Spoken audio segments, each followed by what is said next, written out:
solennellement devant Dieu et la nation d'observer et de défendre la Constitution et les lois de la République. Un Congolais digne de ce nom ne pourra jamais oublier que c'est par la lutte qu'elle a été conquise, dans laquelle nous n'avons ménagé ni nos forces, ni nos privations, ni nos souffrances, ni notre sang.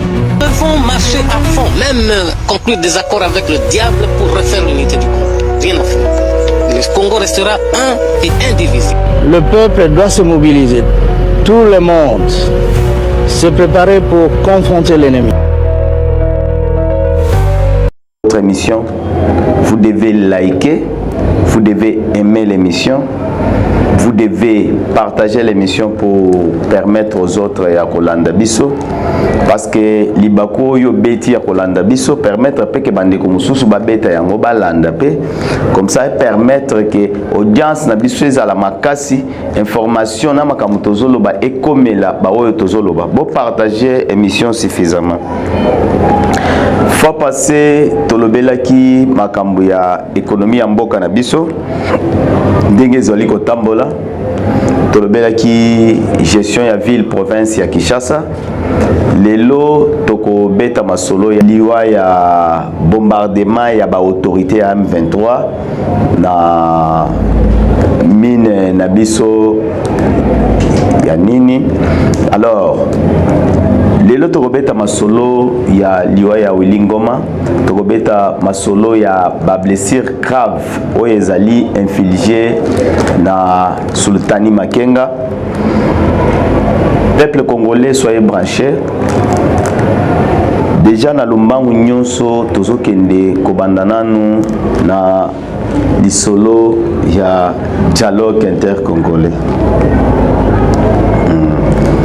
Dialogue intercongolais ekosalema na mboka na biso, bana mboka ebele babengi biso balobi non, mais mwana mboka dialogue ekosalema ndenge nini, parce qu'en même temps bombardement ezana kati ya kosalema bazana kati ya koboma bandeko ya M23. Très chers compatriotes, bobo sanate que le président de la République alobaki dialogue ekosalema sur le sol congolais et kozala conduit selon ba instruction na ye, et par rapport à ba instruction boyebi bien que mokonzi alobi justice ekosala musala nango. Ça veut dire que bato basimi minduki contre la République bakozala jugé, bakozala poursuivi, mais en même temps ba oyo bazali poursuivi tende bakokutana pona kosolola makambo ya dialogue intercongolais, dialogue national inclusif plutôt. Alors na cadre ya émission na biso tokofrole pe mwandambu lisolo ya dialogue, tokobetela bino pe momuke lisolo ya constitution ya République démocratique du Congo.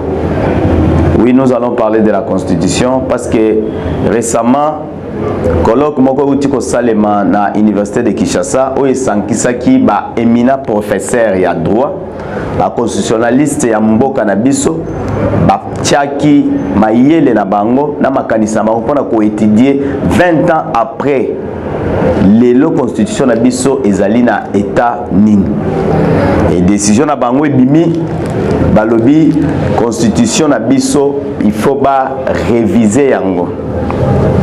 Réviser la constitution, c'est quoi? Nous allons en parler dans cette émission. Et nous vous demandons de partager l'émission. Partagez, très chers compatriotes, pour permettre aux autres ya kolanda émission na biso. Ya kolanda biso, obeta pe libaku yozo beta, parce que nous vous parlons de faits réels. Tozo inventer le côté tozo sebino o ezali ndenge ezali, et c'est une occasion ya ko permettre pe baninga mususu baza connecter pour congolais nyonso tozo ala au même longueur d'onde, tozo yambela information ndenge zoyela na ndenge ezali, afin que tozo ala biso nyonso na vision claire ya mboka na biso ndenge ezokende. Na lumbangu tozo beta côté ya koloko esalamaki na université ya Kinshasa. Na université ya Kinshasa ba professeur bafandi, ils ont parlé sur la constitution de la République démocratique du Congo. Constitution na biso lelo ezali na 20 ans. Oui, 20 ans d'âge. Alors que constituant, oh il y a ça la constitution, oh il y a ça la, parce que bien sûr non bien la constitution, ils ont invention à Congolais, constitution c'est invention il y a Batumisusu, mais bakolo li solo la constitution, bah ça la constitution pour ezalana 17 ans. Ceux qui constitution ko qui 17 ans, ça veut dire que âge na ya liwa et si koki akufi. Mais oyo ya biso constitution et si elle est ici 17 ans. Ce qui veut dire qu'à vivre dans la jeunesse, à vivre dans la vieillesse, à koufi, mais biso tozo salé la constitution est bon moi. D'où bato ba fandaki, ba éminent professeur, parce que la opposition, parce que la majorité, parce que la société civile, ils sont arrivés à une seule conclusion, il faut révisiter la constitution. Révisiter ça veut dire quoi? Ça veut dire que bazo kende kotala na constitution na biso. Ceux qui ba koti na kata constitution ba koti que biloko ezali na kati wana ebele o il faut ko simba parce que boye bisanga ite que lelo na 2026 tozali na monde oyo tozalaki na 2018 na 2017. 20 ans après et en 1997 2020 20 ans après lelo vous allez comprendre que mboka na biso est changé suffisamment, makambo est changé tellement dans le monde que nous devons nous adapter. Muto ya yebi ko s'adapter dans ngonga oyote muto wana zali na venir ya malongate. Le monde actuel les osenga adaptation. Lobby tozalaki na iPhone X, tokomi na XR, tokomi na XS, tout ça. C'est chaque fois biloko ya sikezo bima yo za obligé à s'adapter. Oui. Tozalaki na ba drone ya boye lelo ba drone ekomi boye. Soki otika na ba drone ya kalawana okokoka bitumba te. Le monde actuel demande à ce que vous soyez mis à jour chaque jour. Mais comment biso na bino tokotika la na constitution oyo et si et sala âge nango eleki et kufina kokufa. Ezali loko la pe programme scolaire na biso wana tozo frôler kaka. Programme scolaire o tozali nango ekomi démodé. Parce que ezala ba technicien na biso, ezala ba informaticien, ezala ba ingénieur na biso mikanda bazo tonga nango, bazo tanga nango ezali mikanda ya kala. Toko senga pe na ba constituant, ba éminent professeur, oyo ya droit constitutionnel, oyo ba fanda ki pona ko étudier. Parce que parmi bango ba misusu ba kozala parmi les ténors oyo ba ko fanda la constitution pona ko landela ngo fond, batala pe likambo ya système éducatif ya mboka na biso. Système otozo salela ya depuis belge ici et là kisi ba bref nango, le monde a tellement évolué, nous devons nous adapter à la situation actuelle du monde. En conclusion, dans likambo etali constitution de la République démocratique du Congo Tolobi, notre constitution a vieilli, elle n'a pas seulement vieilli, hein. La constitution n'a pas seulement vieilli, notre constitution est morte. Et Koli et Koufi déjà. La minute où tous les les bembe.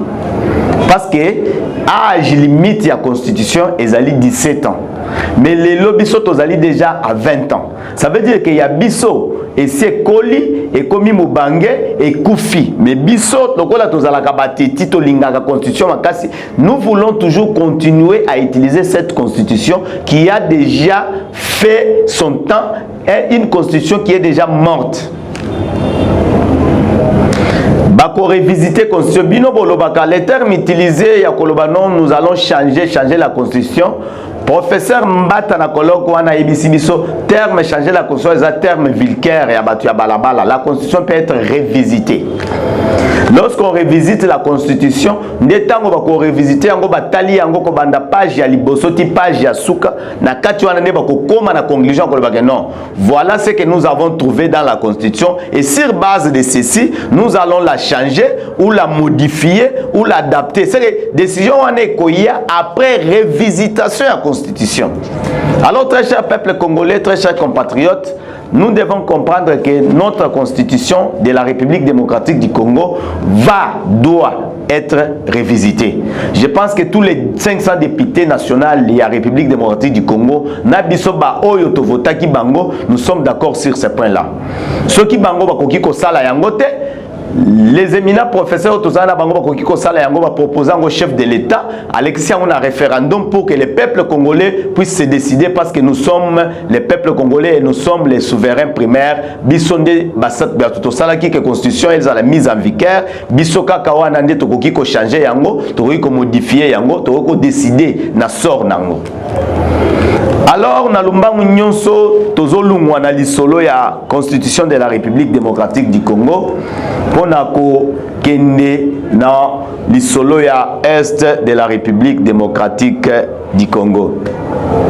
Masolo ezaka ya Congo oyo ezali émission patriotique, émission pédagogique oyo ezosenga moko na moko okoki kofanda na bana tobeti masolo bana pe bazwa implice pona koyoka mboka na bango ezali na niveau nini parce que biso tozoloba makambu facile tozobeta makambu na pete nyonso pour permettre à ce que mutu nyonso a comprendre na niveau na ye ya compréhension. Na est ya mboka na biso na Rubaya précisément et pas wapi bitumba et s'intensifiaki M23 AFC a dépêché qui ba konzinaye entre autres Sultani Makenga na Wilingoma Kakame a dépêché pe ba autorité militaire rwandais bakiti sur place pour na ko s'enquérir na situation ko évaluer comment le M23 est en train de perdre le terrain. Le M23 est en train de perdre la guerre. Bakiti na Rubaya FARDC tellement na minute oyo azali bien informé, azali au point avec des nouvelles technologies. L'information est arrivée, ba traiter information, ba évaluer niveau ya menace, ba tali opportunité, ba cibler ndaku moko ya habitation oyo ezalaki réquisitionné par les autorités de M23 pour na ba besoin ya cause na bango ya réunion oyo bayaki kosala. Parce que chaque fois tango ba M23 balekaka pona ko communiquer ba yebisaka biso kaka oh FARDC a bombardé la zone d'enseignement peuplée. Même discours wana nde babimisi tango drone na biso ezala ya biso ezala ya bango parce que jusqu'à là les FARDC, le gouvernement de la République n'a pas revendiqué cette attaque là. Alors biso tokokiko tozo s'approprier yango parce que ezana intérêt na biso attaque mais seulement nous ne pouvons pas dire l'État congolais qui a revendiqué cette attaque bango moko bakolo batu na bango bakufi nde bazobetela biso masolo. Qu'est-ce qui se passe à Rubaya? Qu'est-ce qui s'est réellement passé? En pleine réunion, Bakei ba réquisitionné na ndaku. Il y a un citoyen oyo azalaka pe moko na bango basalaka na ye musala, bazwi ndaku na ye, bakomisi yango bureau na bango ya musala. Sans savoir que ba caméra ya Félix Tshisekedi béton ezali na kati ya kotala bango. Sans savoir que ba drone ya FARDC ezali likolo ezomona bango. Na kati ya réunion na bango drone moko eye et bombardé et sikawana. 9 au cadre ya M23 na armée rwandaise Bibembe. Et parmi les cadres à M23, Wilingoma a Koufi. Makenga gravement blessé. Maintenant, bino ba oyo bokota la biso bokotuna Makenga Wilingoma poni tango bazo kufa makelele belé na réseaux sociaux pona nini tozo mona makambo ngo ezoleka partout. Ezolobama mingi.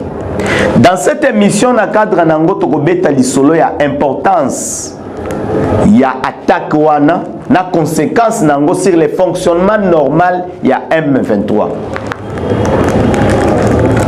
L'État congolais a si frappé, si c'est l'État congolais qui a frappé, mais nous allons parler pour permettre que tokende na syllogisme wana toloba que c'est l'État congolais qui a frappé.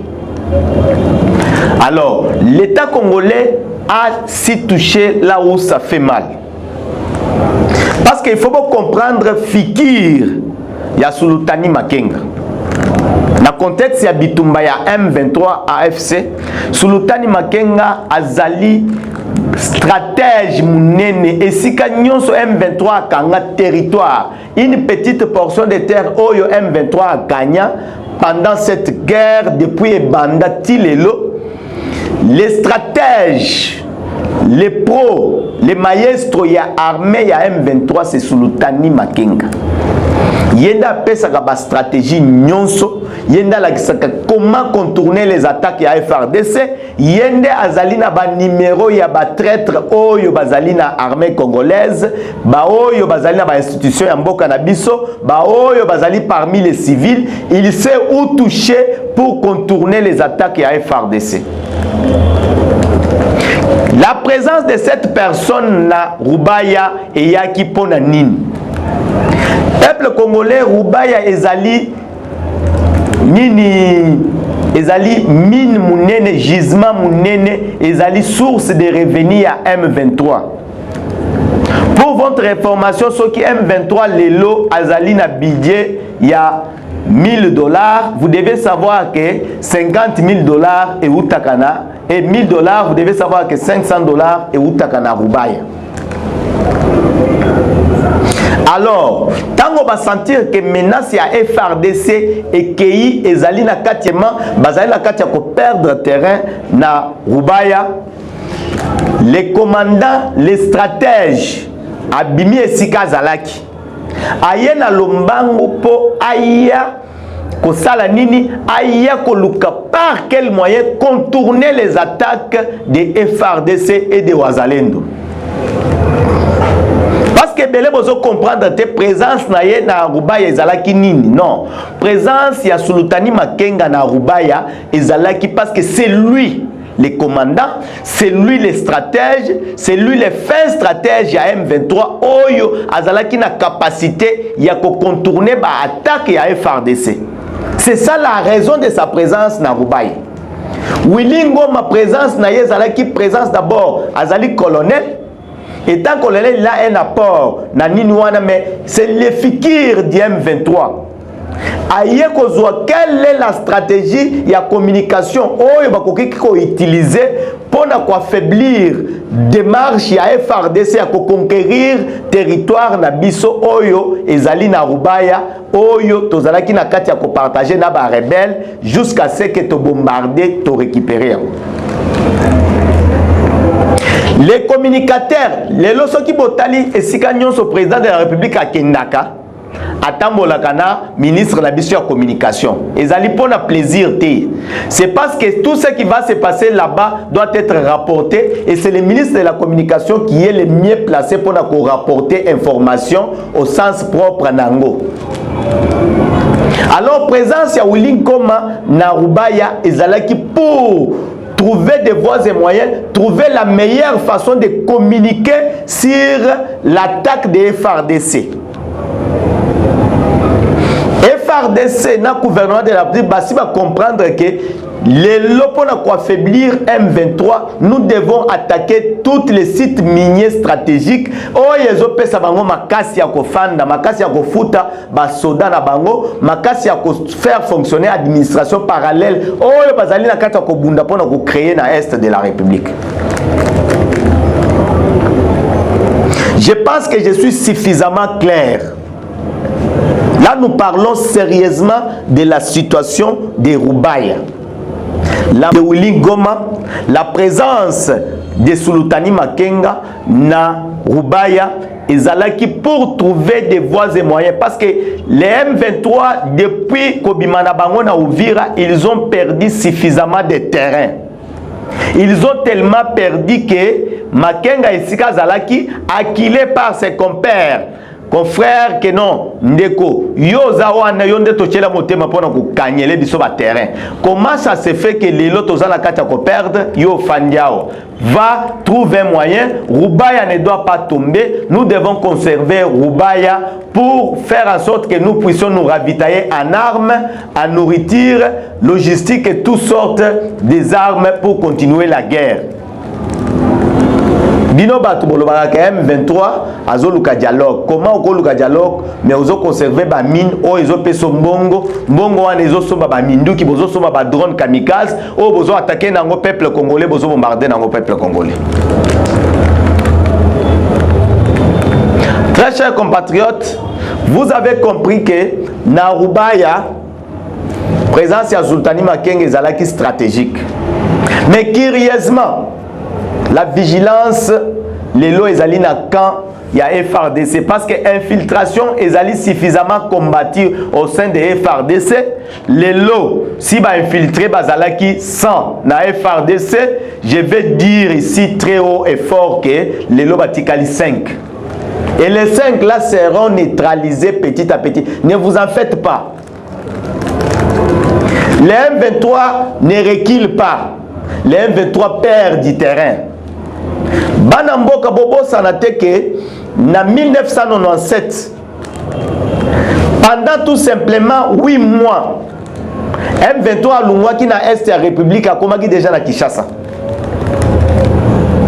Mais les lots, pendant presque 2 ans, M23 a Zobunda na Est, a bandaki ko avancer, les lots comme ko reculer. La stratégie à Bitumba, ce que bandaki ko avancer, atana box, yondo bandako pesa baku. Tango bakomi ko bete ozozonga sima, c'est en ce moment-là que tu perds. Yondo bandako attaquer ndenge bato Barcelone na Real balobaka terrain za ko tengam. Ce qui terrain tengami côté na yo, yondo za ka ko perdre et tikali muke ozo babi. Très chers compatriotes, Bitumba, la force a changé de camp. Infiltré au sein de l'armée congolaise, Batikali Mouké. Et avec toutes les stratégies et les efforts mis en place par les chefs de l'État et son équipe dirigeante Yamikoloyo, Tomoni ke Makamouza na kati kokende dans le bon sens. Et aujourd'hui, les ténors du M23 bazala kati ya kozala touché. Or, lobby ezalaki kaka bozolinga botinde eloko boye, basi basignalé bango bakimi. C'est tout ce qui prouve que les lots FRDC a infiltré. Ce qui est infiltré, mais les Sultani Makenga lingaki akima place wana. Oyo bazolo baki abimaki akendaki l'église kobatama. Non, Sultani akendaki Matanga. Akendaki l'église wana na Matanga. Nde baninga na yo batikali kuna batikali ko frappe. Ni tete Matanga wana yepa lingaka zo frappe mais frappe wana zouaki epe mwandambu ka kotazalaki wana aza grièvement blessé. Ndeko na ye azali ya kokufa. Directeur ya cabinet ya gouverneur ya ba rebelle kuna na nini soki na Uvira soki wapi azali ebembe. Leki ya Sultani Makenga monstrueux. Chef ya délégation militaire na ye, chef ya convoi na ye ebembe. Chers compatriotes, vous devez savoir que des cas où esalemi na kanya mumuna ezali na importance makasi. Ezali na importance makasi sur le plan stratégique. Fikir ya M23 ezali Wilingoma. Yango po bandaki ko mona isika nyonso M23 bandako kanga. Soki bazuya ta territoire ya muke, bazuya ta village ya muke, il fallait que Wilingoma akende ko kangisa photo, a publier. Ce qui a accueilli sur place, c'est ta photo et montage pour la relation qui a commis sur place. C'est lui le fikir emblématique qui a M23. Et aujourd'hui qu'il est touché, qu'il est neutralisé, devant la face du monde, force M23 et monani ke bazana et l'autre côté, ils sont facilement détruisables. Détruisables, oui. D'abord, il est maîtrisable, dans la Bible détruisable. Très chers compatriotes, je pense que nous avons suffisamment parlé sur ces points. Vous avez compris l'importance ya frappe wana, na importance ya médiatisation ya lisolo autour ya liwa ya Wilingoma. Lelo baninga bazolo batu mususu bazolo bana ba Rwandais bazolo non FRDC azana kati ya ko violer cesser les faits. Ce qui est FRDC ndé azana kati ya ko violer cesser les faits. Sultani Makenga na Wilingoma na Rubaya bakendaki ko sala nini parce que ezali na ligne de front. Ceux qui ne respecter c'est le fait, il fallait faire dans la Goma. Ceux qui sont la ligne de front, c'était pour renforcer leur position. Comment pendant les cessez-le-feu, l'ennemi renforce ses positions? C'est parce que les M23 n'a jamais été dans la logique, il y a dialogue. Les M23 n'a jamais été dans la logique, il y a cessez-le-feu. Les M23, tout ce qu'ils veulent, c'est avoir du temps pour se ravitailler en munitions et puis trouver une localité, un quartier, une commune, une ville où il faut s'emparer nango pour chanter leur victoire et faire chanter la République. Et les FRDC ayant pour mission de défendre l'intégrité du territoire national, bakoki ko se laisser faire te. Biso tozali na serpa na kati ya ndaku na biso. On ne peut pas cesser le fait avec un ennemi dans notre propre maison. Moyibi à côté lion na ndaku. Azana kati ya ko maltraiter yo. Bakoyebi so cesser le fait ou bien il faut pas yebi sa moyibi ke non bima na ndaku comme ça to kata likambo. Comment ngai yo étranger ozana kati ndako na ngai ozomomelanga bana ozomomelanga mwasi ozobeta bana na ngai baya ko yebisanga non cesser le fait. Non, la meilleure façon de cesser le fait, c'est de dire à l'ennemi de reculer, de libérer tous les territoires parce que nous ne nous reposerons jamais du moment que un Congolais est en train de souffrir entre les mains des rebelles. Congolais recouvrir kimia na bango pe na bango, c'est là que l'armée congolaise se reposera.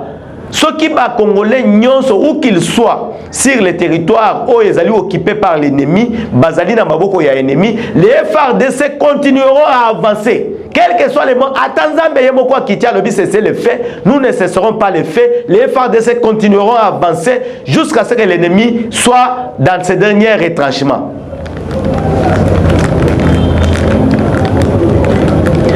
Dialogue national congolaise, dialogue inclusif. Batu mususu balobi mais comment dialogue eko salema awa gouvernement congolais azala kati ya ko bombarder batu ango akoya ko dialoguer na bango. Non? Dialogue oyo M23 azate. M23 dialogue na ya sala kango na Doha. M23 dialogue na ye azo sala ngo na Luanda.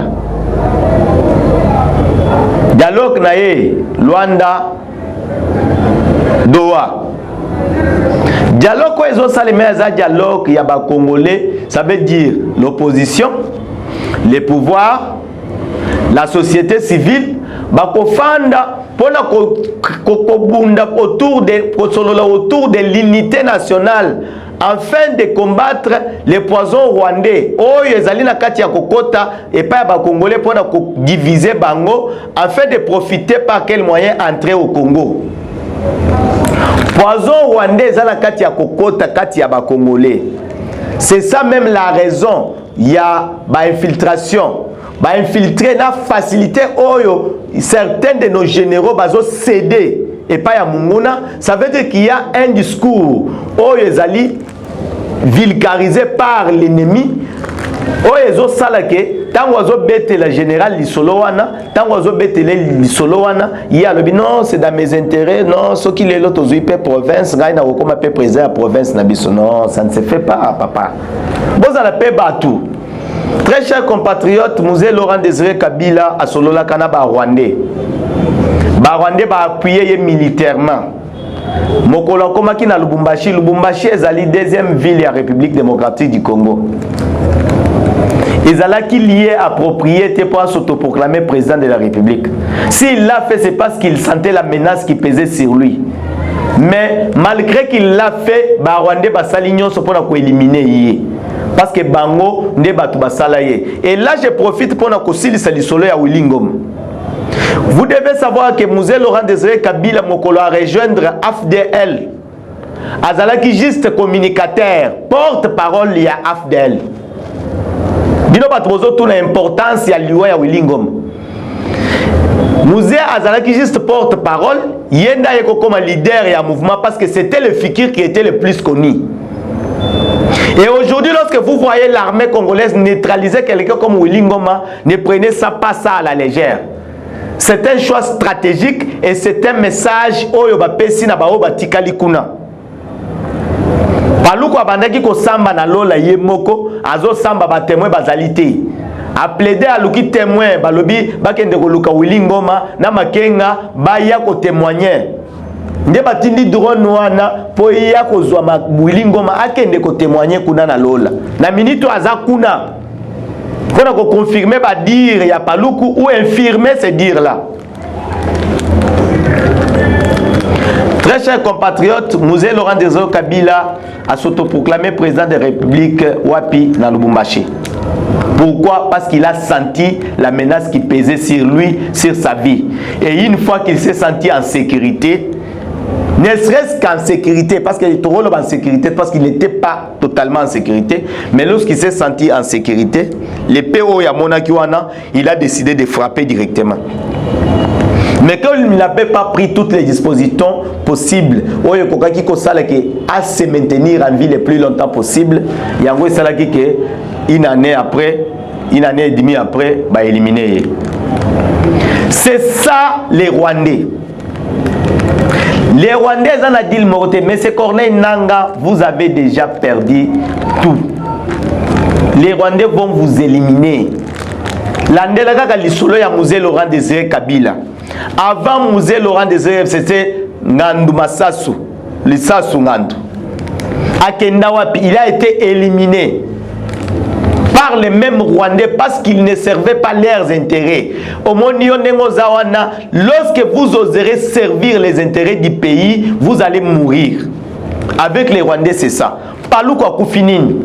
Les méthodes rwandaises sont claires. Bango, ou soit vous êtes avec eux dans leur logique de balkaniser le Congo, ou vous n'êtes pas avec eux et ils vont vous éliminer. Vous avez vendu votre âme au diable et aujourd'hui, vous allez en payer les prix. Si ce n'est pas les Rwandais qui vont vous éliminer, les FARDC vont en finir avec vous. Alors, le dialogue national inclusif est constaté à Kinshasa selon le vœu du chef de l'État. Le médiateur sera choisi par le chef de l'État. Les participants seront choisis par le gouvernement de la République, par les institutions établies. L'institution ya mboka ndiye kotala banani bakoya na dialogue. Dialogue ezali raison te oyo ekoki kosala ke ba criminel bazala épargné. Lelo ba papa na biso basango bazali na discours oyo ezokenda à l'encontre ya volonté ya souverain premier, souverain primaire plutôt. Oyo azali peuple congolais. Peuple congolais azali na posa congolais nyonso tozala sima ya mokonzi ya mboka. Si dialogue il y a, dialogue est seulement pour permettre aux Congolais d'aller dans le même sens. Donc il y a un ordre dispersé. Tozala la liloba moko face à l'agression rwandaise, tozala la même morale face à toute autre menace qui viendra de toutes parts. Raison ya dialogue ya ngwana. Tozala raison sous ya dialogue te. La souveraineté de la République démocratique du Congo n'est pas à vendre. Elle n'est pas sur la table des discussions. Le Congo restera dans ses frontières oyo ba Belge batika ki yango. Dialogue soki to sali yango lelo na ba M23, ça veut dire que tozo permettre bango ba yakolo ba makambo Kagame ayebisi bango. Or le président l'a dit plusieurs fois à lobby, il ne peut pas discuter avec les panthères. Parce que les panthères vont parler au nom de leur chef. Autant mieux parler directement avec les chefs. Et nous avons parlé avec les chefs aux États-Unis d'Amérique. Les panthères parlent avec les gouvernements au niveau de Doha et de Luanda. Et makambo ezali clair bayebisi bango bazonge sika bazalaki mokolo babandaki bitumba. Et à partir de là, nous avons à disposition Yakotala qui vont rentrer dans la vie civile. Nabinope ba M23 bozolanda nanga, bozolanda bisimwa, bozolanda bango comme ça. Vous n'avez rien à perdre et savent très bien que Bazali n'a tout à perdre s'il lâche cette guerre. Bakotine d'abino mais aujourd'hui cette guerre bozoko kayango lisuste et le kelibino mutu. Et bientôt, le Rwanda va récupérer tous ses militaires. Rwanda va récupérer jusqu'au dernier militaire. Vous allez rester seul. Aucune arme n'entrera ni par le Rwanda, ni par l'Ouganda, ni par Kenya. Vous allez rester seul. Vous allez affronter les FARDC. Papa, si vous avez un bayibu, vous avez un saladino. Batikre bazoya. Baléopard baroya. Les FARDC azalina ba type de commando oyo vous imaginez pas. Même Joseph Kabila Sikazali, il ne s'imaginait pas que FARDC a un niveau ya zalilo. Les lotos zalina ba catégorie ya ba commando ya bandenge na ndenge bazali capable ya se déployer na ba milliers nyonso et ko s'en sortir facilement. Notre armée est capable de contenir n'importe quelle menace. Et vous allez rester là na zamba bobunda na FARDC ya lelo. Bon, problème, hein? Tant pis. Hein? Mais il est encore temps, vous pouvez vous rendre. Pour que vous puissiez vous rendre, Botika, Nanga, Na Bertrand, Basili Salikamuna, Bangouni, Babandaki. Nous avons parlé du soleil à la Constitution de la République. Nous avons parlé de la mort de Willy Ngoma et de l'importance qu'a cette médiatisation Yaliwa Oyo sur les plans stratégiques, sur les plans de la communication, sur les plans du pouvoir. Oui, aujourd'hui FARDC na wazalendo balakisi na mokili mobimba balakisi pe na M23 que nanga peut être touché à n'importe quel moment. Oui, il suffit juste d'une décision du président de la République, une décision de l'état-major de l'armée que non les loto lingi comme on a nanga na morgue bakobeta et drone missile kozwaye.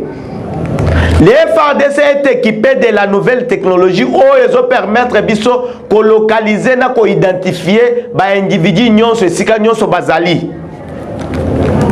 Et frappe wana soki botali yango beza frappe désordonnée te ezali qui frappe bien ciblée, une frappe de précision.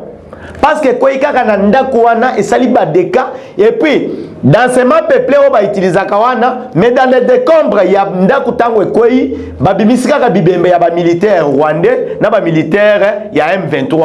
Un civil azala quitté na décombre wana. Population civile azala quitté.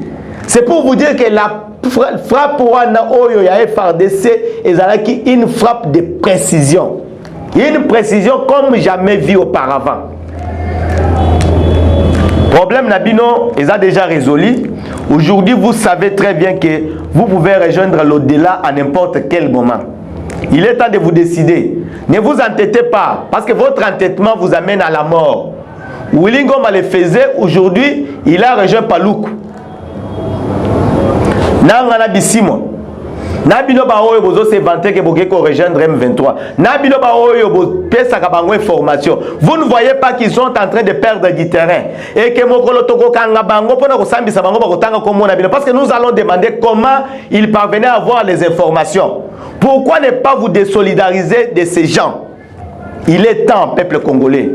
Bino ba citoyen oyo bozala ki tenter ko trahir mboka na bino, le Congo c'est votre pays. Ne trahissez pas le Congo. Ne vendez pas les informations.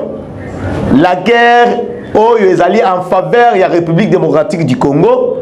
Ne vous laissez pas berner. La République va récupérer tous les territoires où ils allaient dans Maboko ya Munguna. Demandez les informations sur terrain. Vous allez savoir que notre armée est en train de progresser. Aucune localité n'est perdue. Depuis Tobandiko Lungwana ou Vira Tozo avancé, nous continuons à avancer. Bientôt là, Tokozala na Bukavu, Tokokota na Goma, les M23 seront au Rwanda où nous allons aller les poursuivre pour les arrêter. Rwanda yaki kolanda ba FDLR na na Congo, nous aussi nous allons suivre les M23 au Rwanda. Merci très chers compatriotes de nous avoir suivis. Merci pour na copé ce biso ngongana bino kolanda biso na pourquoi ya lelo tongo ça dépend de l'ère oyo kolanda biso. Émission na bino congolais soyons sérieux.